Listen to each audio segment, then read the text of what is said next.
चलिए आज हम लोग देखते हैं कि CMA फाउंडेशन का एप्लीकेशन फॉर्म मतलब एडमिशन फॉर्म कैसे फिल किया जाता है।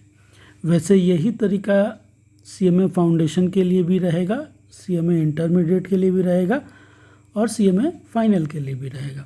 तो फिलहाल चलते हैं हम लोग CMA फाउंडेशन एडमिशन फॉर्म कैसे भरा जाता है। तो आते सबसे पहले जब साइट आप ओपन करेंगे तो आपको एक पॉपअप मिलेगा जिसमें आप देखेंगे कि ये स्टूडेंट का कॉर्नर है। स्टूडेंट का कॉर्नर जब देखेंगे तो वहाँ आप जब क्लिक करेंगे तो आपको स्टूडेंट से रिलेटेड सारे इन्फॉर्मेशन के बारे में वहाँ दिखने लगेगा, जैसे कोर्सेज क्या है, एडमिशन क्या है, एग्जाम्सन, training, examination, placement, network and press releases and etcetera. तो हम लोग को अभी कहाँ जाना है? एडमिशन पे, क्योंकि हम लोग को ऑनलाइन एडमिशन कैसे किया जाता है वो जानना है। चलिए आगे चलते हैं हम लोग कि एडमिशन लेना कैसे होता है। नाउ जैसे ही आप कोर्सेज के बगल में आप देखेंगे एडमिशन है, तो एडमिशन पे आप जैसे ही क्लिक करेंगे तो एक लेफ्ट हैंड साइड में आप देखेंगे बहुत सारे ऑप्शंस मिलेंगे, जिसमें एक ऑप्शंस आपको मिलेगा ऑनलाइन एडमिशन का। ऑनलाइन एडमिशन पे जब आप क्लिक करेंगे तो आप नेक्स्ट स्लाइड में जैसे जाएंगे तो उसमें क्या क्या करने को मिलेगा। एक पॉपअप खुलेगा जहां आपको बोला जाएगा कि आप किस कोर्स में आप अपना एडमिशन लेना चाहते हैं। अगर आप फाउंडेशन कोर्स में एडमिशन लेना चाहते हैं तो आप फाउंडेशन पे क्लिक कर देंगे। अगर आप इंटरमीडिएट कोर्स में एडमिशन लेना चाहते हैं तो इंटरमीडिएट पे क्लिक करेंगे, और अगर फाइनल कोर्स में लेना चाहते हैं तो फाइनल में करेंगे। अभी अगर आप रजिस्ट्रेशन लेते हैं तो आपका ड्यू एग्जामिनेशन दिसंबर 2022 में मिलेगा आपको। तो चलिए हम लोग देखते हैं कि फाउंडेशन कोर्स का एडमिशन कैसे किया जाता है। वैसे सेम तरीका हमने बोला है, सेम तरीका आपको इंटरमीडिएट कोर्स के लिए भी रहेगा और फाइनल कोर्स के लिए भी रहेगा। चलिए हम लोग देखते हैं कि फाउंडेशन कोर्स का एडमिशन कैसे होता है।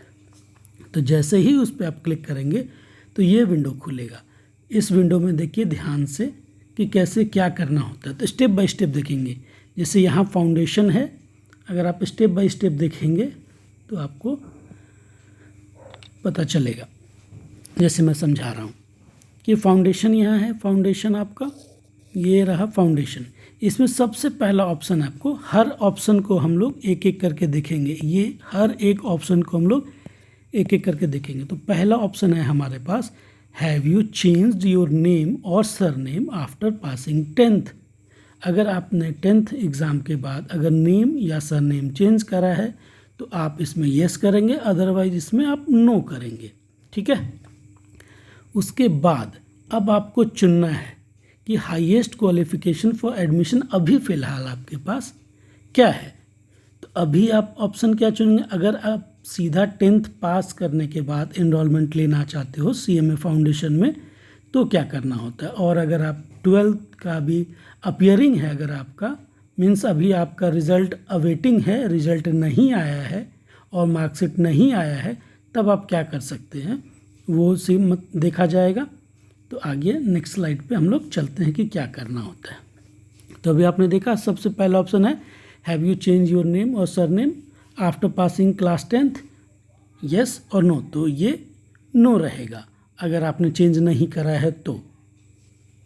अब सबसे पहला स्टेप आएगा हाईएस्ट क्वालिफिकेशन फॉर एडमिशन आपके पास क्या है। तो इनरोलमेंट लेने के लिए आपके पास देखिए कैटेगरी मिलेगा। जैसे ही आप उस पर क्लिक करेंगे तो आपके पास ये पॉपअप खुलेगा।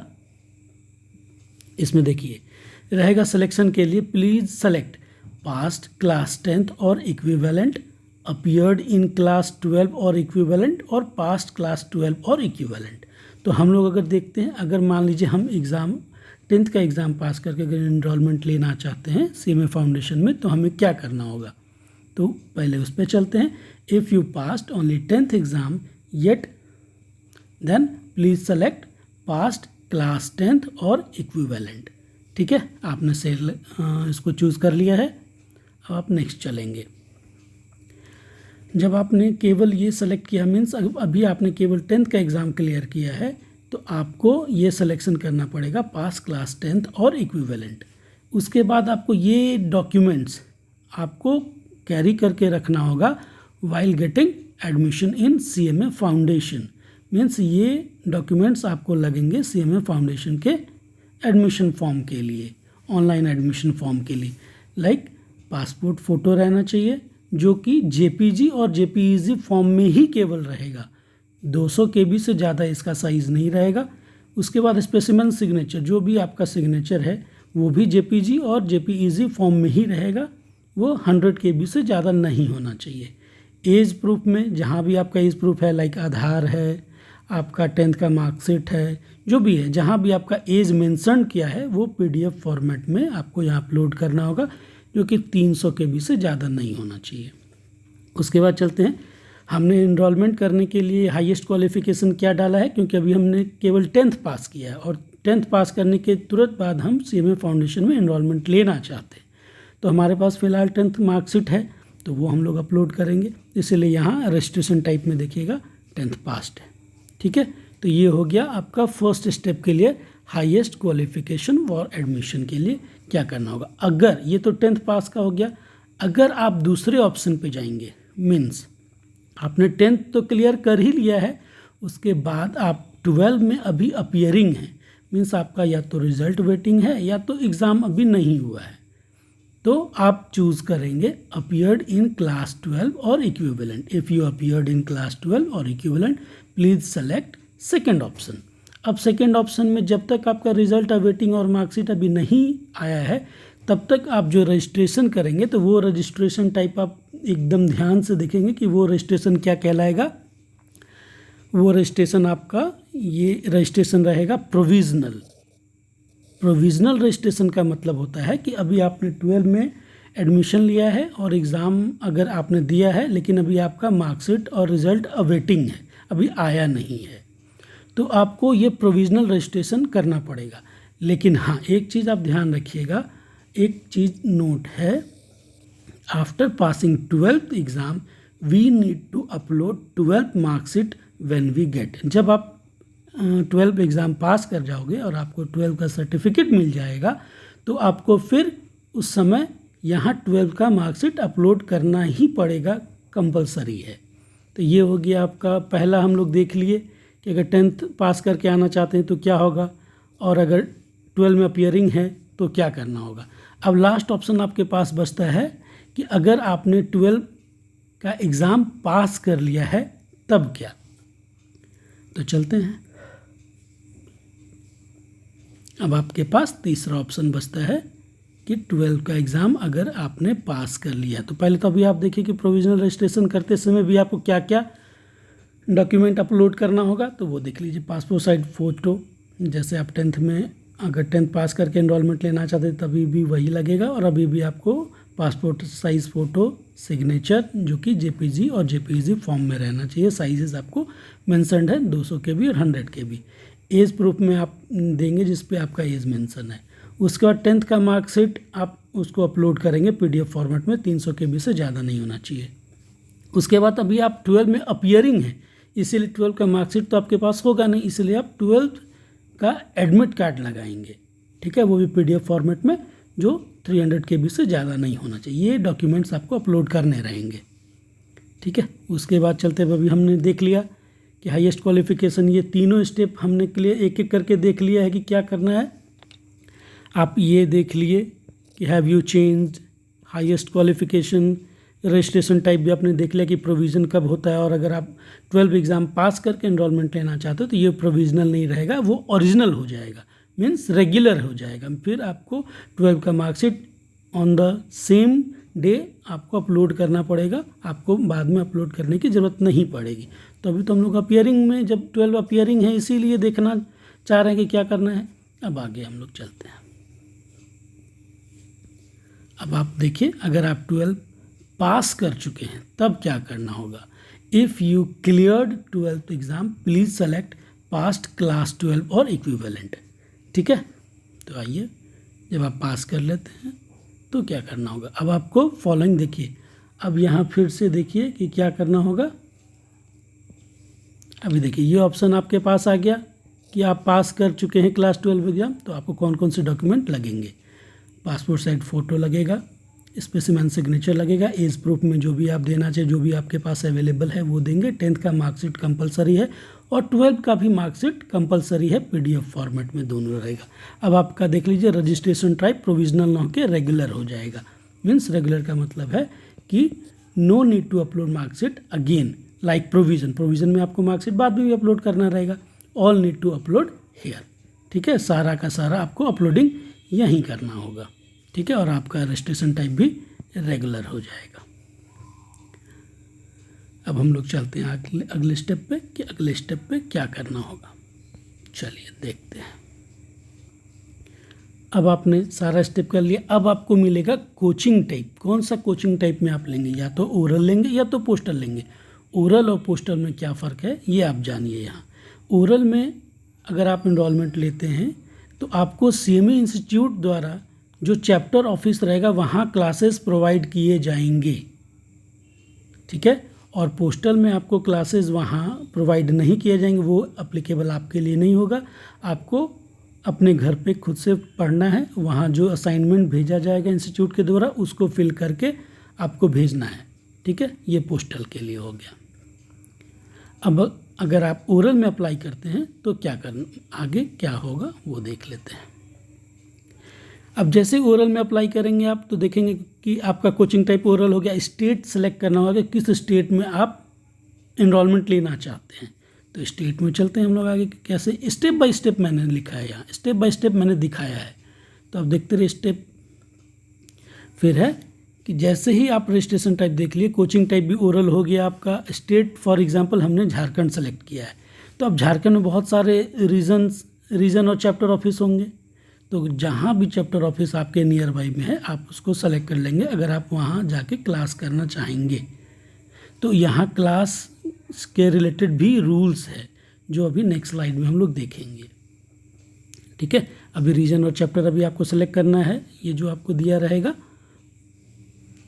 अब आपको देखिए एक चीज़ ध्यान रखना है कि जैसे ही आप रीजन सेलेक्ट किए, जैसे मान लीजिए हमने स्टेट सेलेक्ट करा है, हमने स्टेट आपको सेलेक्ट करा है झारखंड, ठीक है। हमने स्टेट सेलेक्ट किया झारखंड, झारखंड में हमने रांची चैप्टर किया। तो यहाँ कंप्लीट डिटेल, उसका कंप्लीट डिटेल यहाँ आ जाएगा और यहाँ आपको फिर ईमेल एड्रेस अपना राइट करना है। तो जैसे इतने सारे कॉलम्स आप फिल कर लेंगे उसके बाद आपको एक OTP को सेंड करना होगा। OTP पे प्रेस करना होगा तो फिर आपको OTP मिलेगा। अब उसके बाद क्या करना है, चलिए नेक्स्ट स्लाइड में देखते हैं। जैसे ही OTP आएगा तो देखिएगा आपके पास एक OTP का एक ये आ जाएगा। एक जैसे ही आपने OTP प्रेस किया तो एक OTP से रिलेटेड एक नंबर आ जाएगा जो यहाँ हम लोग को भरना है। Please write the OTP got on email. Email पे आपका OTP आएगा। उसके बाद देन वेरीफाई। ये OTP जो 6 डिजिट का रहेगा या जितने भी डिजिट का आपके पास आएगा वो फिर वेरीफाई करने के लिए यहाँ क्लिक करेंगे आप, ठीक है। उसके बाद का स्टेप क्या होगा वो देखते हैं। उसके बाद एक पॉपअप, जैसे ही आप OTP को वेरीफाई करेंगे तो एक पॉपअप खुलेगा जहां आपका नोट रहेगा। अगर आप ओरल कोचिंग लेना चाहते हैं तो 70% of attendance in oral coaching classes is mandatory in your above chosen regional council और चैप्टर, ठीक है। Coaching can not change under any circumstances. अगर आपने कोचिंग सेलेक्ट किया है ओरल तो आप पोस्टल में फ़िलहाल नहीं चेंज कर पाएंगे। फिर हाँ, आप जब इंटरमीडिएट में इनरोलमेंट लेंगे वहाँ आप चेंज कर सकते हैं। अगर इंटरमीडिएट में आपने अगर ओरल लिया, अगर आपको चेंज करना तो वो फाइनल में आप जब इनरोलमेंट लेंगे तब आप चेंज कर सकते हैं, लाइकवाइज, ठीक है। अब नेक्स्ट चलते हैं। अब जैसे ही आपने यहाँ देखा कि जैसे ही हमने प्रोसीड किया, यहाँ एक प्रोसीड का बटन है, एक यहाँ जैसे ही आप यहाँ प्रोसीड करेंगे तो आपको कंप्लीट फॉर्म फिलअप करने के लिए मांगा जाएगा, ठीक है। नेक्स्ट स्लाइड में चलते हम लोग, नेक्स्ट स्लाइड, ठीक है। अब कंप्लीट आपका फॉर्म भरना स्टार्ट होगा। तो 3 फेजेज़ है। अगर आप देखिएगा तो यहाँ 3 फेजेज़ हैं। 3 फेजेज़ क्या क्या मिलेगा आपको, एक तो एप्लीकेशन डिटेल मिलेगा, एक आपको अटैचमेंट क्या क्या करना है वो मिलेगा और एक आपको पेमेंट डिटेल मिलेगा, ठीक है। तो चलते हैं हम लोग क्या क्या करना है। तो सबसे पहले स्टेप में एप्लीकेशन डिटेल में देखना है कि आपको बहुत सारे बॉक्सेस मिलेंगे जिसमें आपको अपना इंफॉर्मेशन फीड करना है, लाइक द स्क्रीन आप स्क्रीन पे देखिए, सबसे पहले कॉलम में आपको मिलेगा सिलेक्शन करने के लिए कि आप मिस्टर हैं, मिस हैं, मास्टर हैं, जो भी है। उसके बाद आपका फर्स्ट नेम, मिडिल नेम और लास्ट नेम मिलेगा। उसके बाद ऑक्यूपेशन में आप स्टूडेंट हैं या क्या हैं, फादर्स नेम है, मदर्स नेम है, डेट ऑफ बर्थ है, आप मैरिड हैं, अनमैरिड हैं। आपको नेशनलिटी में तो इंडियन रहेगा ही, उसके बाद रीजन में आपका हिंदू या जो भी आप जिस भी रीजन से बिलोंग करते हैं। जेंडर आपका मेल और फीमेल जो रहेगा वो आप यहाँ मेंशन करेंगे। उसके बाद कास्ट है, कास्ट आप एससी हैं, एसटी हैं, ओबीसी हैं या जनरल हैं, वो आप मेंशन करेंगे। उसके बाद लास्ट स्टेप में देखिएगा, इधर जो एप्लीकेशन टाइप अभी और आएगा, नीचे स्लाइड में रहेगा और आएगा। तो फिजिकली अगर आप चैलेंज्ड हैं कि नहीं है उसका इन्फॉर्मेशन देना है। अगर आप नहीं हैं तो नो में क्लिक करिए, और बाई चांस अगर किन्हीं के साथ ऐसा होता है कि वो फिजिकली चैलेंज्ड हैं तो उसमें वो येस पे क्लिक करेंगे। ठीक है, तो येस पे क्लिक करने के बाद उनको अपना डिसेबिलिटी परसेंटेज भी लिखना होगा और उनको सर्टिफिकेट भी प्रोवाइड करना होगा, जो कि गवर्नमेंट हॉस्पिटल और ऑथराइज जो रहते होंगे वो सर्टिफिकेट आपको इश्यू करेंगे, वो यहाँ आपको देना होगा। ठीक है, अब नेक्स्ट स्लाइड में चलते हैं। उसके नीचे जस्ट अभी आप देखिएगा तो स्क्रॉल डाउन, उसी में अभी एप्लीकेशन डिटेल में ही आपको बहुत सारा और मिलेगा।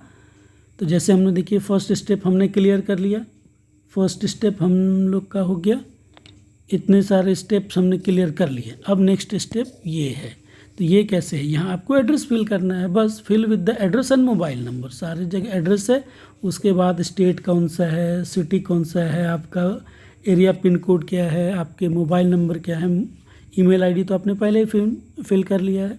तो ये सारे इन्फॉर्मेशन आपको फिल करने होंगे। चलिए नेक्स्ट स्लाइड चलते हैं कि हम लोग आगे क्या करना है। फिर आपको नेक्स्ट स्टेप में मिलेगा, जैसे ही आप उसको थोड़ा सा और स्क्रॉल डाउन करेंगे तो आपको ये मिलेगा कि आपका क्वालिफ़िकेशन क्या है, fill with detail, class 10th और 12। जैसे हमने अभी 12 एग्जामिनेशन के बाद अप्लाई करा है, इसलिए आपको क्लास 10th का डिटेल और क्लास 12 का डिटेल, जैसे डिसिप्लिन क्या है, कौन सा बोर्ड है आपका, ईयर ऑफ पासिंग क्या है, रोल नंबर क्या था और मार्क्स परसेंटेज क्या है। तो फिर लाइक क्लास 12 का भी कि आपका स्ट्रीम क्या, अगर कॉमर्स है तो कॉमर्स, आर्ट्स है तो आर्ट्स और साइंस है तो साइंस। जो भी इंस्टीट्यूट के द्वारा जो भी आपको क्राइटेरिया है, आर्ट्स के साथ, कॉमर्स के साथ, साइंस के साथ जो भी क्राइटेरिया है, किनको वो लेते हैं किनको नहीं लेते हैं, वो आपको मेंशन करना होगा। बोर्ड आपका कौन सा, सीबीएसई है, आईसीएसई है, जैक बोर्ड है, बिहार बोर्ड है या different Delhi board, other Delhi board है या जो भी है, वो आप अपना बोर्ड यहाँ मेंशन करेंगे। आप किस ईयर में आपने पास करा है वो लिखना होगा, रोल नंबर आपके मार्कशीट पे क्या था वो रहेगा या एडमिट कार्ड पे जो भी रहेगा, और कितने मार्क्स परसेंटेज आपको आए वो मेंशन करना होगा। ठीक है, अब चलिए नेक्स्ट स्लाइड पे चलते हैं कि आगे फिर उसके बाद क्या करना है। अब नेक्स्ट स्टेप में आप देखिए, जैसे हमने यहाँ दिखाया कि सारा इन्फॉर्मेशन हमने फीड कर लिया है। ये इन्फॉर्मेशन रैंडमली है, मीन्स ये करेक्ट नहीं है, बस आप लोग को बताने के लिए ये किया गया है। ठीक है, जब सारे इन्फॉर्मेशन को हमने फीड कर लिया है तो आपका एक नेक्स्ट का ऑप्शन आएगा, ये नेक्स्ट को आपको क्लिक करना है। ठीक है, अब चलते हैं नेक्स्ट पे क्या होगा। अभी आप देखिए जो भी इन्फॉर्मेशन आपने फीड किया है तो उसका एक प्रीव्यू मिलेगा आपको। प्रीव्यू मिलेगा तो वो देख लीजिए प्रीव्यू कि आपको नेम क्या है, father's name, mother's name, date of birth, address, mobile number, occupation, जो भी आपने फीड किया है ये प्रीव्यू करने के लिए मिलेगा इतने इन्फॉर्मेशन के बाद। उसके बाद आप जैसे ही वो क्लिक करेंगे, जैसे ही देखिएगा कि यहाँ आपके ऑप्शन में आएगा क्लिक करने के लिए, तो क्लिक कर लीजिए एंड 7 नेक्स्ट कीजिएगा। तो जैसे ही 7 नेक्स्ट करेंगे तो पहला आपका क्लियर हो जाएगा। उसके बाद आपको एक नेक्स्ट स्टेप मिलेगा अटैचमेंट का। जैसे हमने पहले देखा है, आपका ये जो पहला स्टेप है आपका क्लियर हो गया, एप्लीकेशन का डिटेल ये क्लियर आपने कर दिया। अब आपका डिटेल है अटैचमेंट, आपको क्या क्या लगाना है उसके बारे में जानते हैं। चलिए जानते हैं। अटैचमेंट में आपको लगाना है आइडेंटिटी प्रूफ। आइडेंटिटी प्रूफ लगाना है तो लगाते हम लोग। अब आपको क्या क्या लगाना है, डॉक्यूमेंट्स नीडेड, आइडेंटिटी प्रूफ है, एज प्रूफ है, 10th का मार्कशीट है, 12th का मार्कशीट है, सारे PDF फॉर्म में आपको साइज़ के हिसाब से दिया हुआ है। आप अपने फाइल जहाँ भी आपने डेस्कटॉप पे या लैपटॉप पे या कहीं भी आपने रखा हो वहाँ से आप चूज़ करेंगे और यहाँ अपलोड कर देंगे। ठीक है, उसके बाद यहाँ आपको पिक्चर अपलोड करना है अपना। ठीक है, वो भी JPG और JPEG फॉर्म में 200 KB से ज़्यादा नहीं होना चाहिए। फिर आपको यहाँ साइन अपलोड करना है जेपीजी और जेपीजी फॉर्म में जो 100 KB से ज़्यादा नहीं होना चाहिए। उसके बाद जब सारा डॉक्यूमेंट आप यहाँ अटैच कर लेंगे तो उसके बाद अपलोड एंड सेव का ऑप्शन यहाँ आएगा, ये आप क्लिक कर देंगे। ठीक है, तो जैसे हमने देखा कि यहाँ हमने अपलोड किया था तो यहाँ देखिए यहाँ है चूज़ फाइल, हमने अपलोड करा था तो अपलोड दिखा रहा है यहाँ। ठीक है, उसके बाद आप जब ऐसे ही अपलोड एंड सेव करेंगे तो आपको फिर पेमेंट का ऑप्शन आएगा। तो जैसे ही आप पेमेंट का ऑप्शन में जाएंगे, जैसे ही आप अगर पेमेंट का ऑप्शन में जाते हैं तो आपको पेमेंट के लिए ऑप्शन मिलेंगे कि आपको पेमेंट कैसे कैसे करना है। तो आप अपना जैसे जैसे बताया हुआ है वैसे वैसे उसको पेमेंट करिए और उसके बाद आप अपना डॉक्यूमेंट को सबमिट कर लीजिए। तो जैसे ही आप सबमिट करेंगे वैसे ही आपका एनरोलमेंट पूरा हो जाएगा। ठीक है, पेमेंट करने के बाद आप उसको सबमिट कर देंगे। ठीक है, तो आपका एनरोलमेंट कंप्लीट हो जाएगा और आपको ईमेल पे आपको इंस्टीट्यूट के द्वारा सारा इन्फॉर्मेशन शेयर कर दिया जाएगा कि क्या आपका रजिस्ट्रेशन है, रजिस्ट्रेशन का आपका डिटेल रहेगा, सब कुछ शेयर कर दिया जाएगा। ठीक है, तो यही है आपका कंप्लीट प्रोसीडियर CMA फाउंडेशन में एनरोलमेंट लेने के लिए। तो जब आप CMA इंटरमीडिएट में और फाइनल में भी एनरोलमेंट लेंगे तो मोर और लेस सब कुछ सही सेम रहेगा, केवल यहाँ जो अटैचमेंट ऑफ डॉक्यूमेंट्स है वो डिफ़र करेगा। अगर आप इंटरमीडिएट के लिए हैं तो इंटरमीडिएट आप किस मोड से आए हैं, ग्रेजुएशन पास करके आए हैं या फाउंडेशन पास करके आए हैं, तो वो आपको डॉक्यूमेंट अटैच करना होगा। अगर आप फाउंडेशन करके आए तो फाउंडेशन का रिजल्ट लगेगा और अगर आप ग्रेजुएशन करके आए तो ग्रेजुएशन का मार्कशीट लगेगा। ऐसे ही फाइनल में, तो फाइनल के लिए तो केवल एक ही मोड है, CMA इंटरमीडिएट अगर आप पास कर जाइएगा तभी आप फाइनल के लिए एलिजिबल होंगे। तो वहाँ आपको डॉक्यूमेंटेशन केवल लगना है, एज प्रूफ वगैरह लगना है, फ़ोटो लगना है, सिग्नेचर लगना है, आपका एज प्रूफ लगना है, एड्रेस प्रूफ लगना है और आपका इंटर का मार्कशीट अपलोड करना है। बस हो गया, इतना ही सिंपल था आपका CMA फाउंडेशन इंटरमीडिएट और फाइनल का फॉर्म सबमिशन करना। Thank you.